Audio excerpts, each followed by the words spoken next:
खुलुमबाय बेलासिनि गाहाम हामलायनाय जासिहरबाय दिनै 28 जुलाइ 2020 गोथार मंगलबार फैदो दिननि माखासे खौरांफोरखौ फारियै मिथिना लानि गिबि खौराङा जाबाय उदालगुरि जिल्लानि माजबाद पुलिस थानानि सिङाव थानाय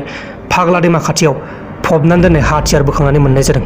गंथाम AK-56 गावग्रा बोखांनानै मोननाय जादों होननानै बुंनाय जादों लोगोसे जोंनि बे भारत हादराव गासै 47टा चाइनिज एप्सफोरखौ बेन खालामखांनायनि उनाव आरोबाव 250टा चाइनिज एप्सफोरखौ बेन खालामबावनो थाखाय थांखि लागासिनो दङ पाबजिया गावसोरनि एपखौ बेन जाजानो गिनानै गावसोरनि एमप्लयिसफोरखौ एबा पाबजियाव जाय बिथांमोना खामानि मावो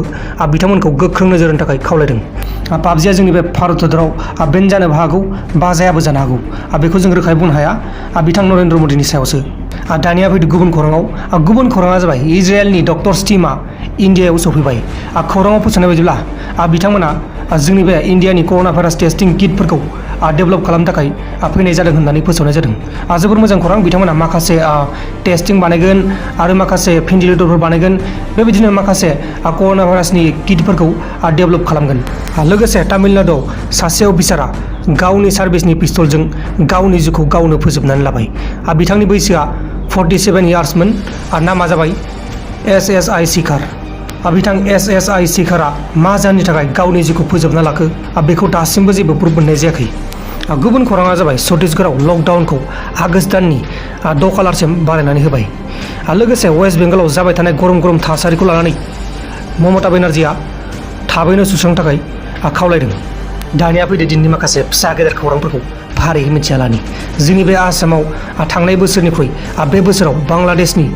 मोसौ सिखावफ्रा बांसिनै हाबनो नाजादों होननानै फोसावनाय जादों दाखालि बावैसो 3 बांलादेशिफोरखौ मोसौ खावनायनि थाखाय करीमगंज जिल्लायाव बुथारनाय जादों आरोबाव गोदानै माखासे सिखावफ्रा हाबबावनो नागिरदों होननानै मिथिनाय जादों दानिया फैदो गुबुन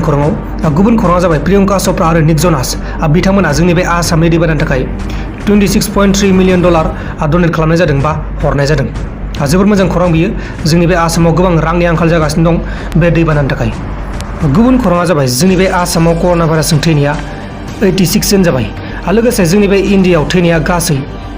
33,425 जन जाबाय आरो बुहुमाव थैनाया गासै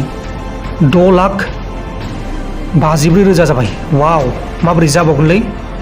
आरो गोबां हामदोंबो लोगोफोर बेबायदि नङा जे रावबो हामाखै बेबायदि नङा हामनायाबो गोबां दं नाथाय आं हामनायखौ लाथ'नाय जायाखै नोंथांमोना जास्ट थैनायखौल' आङो फोरमायदों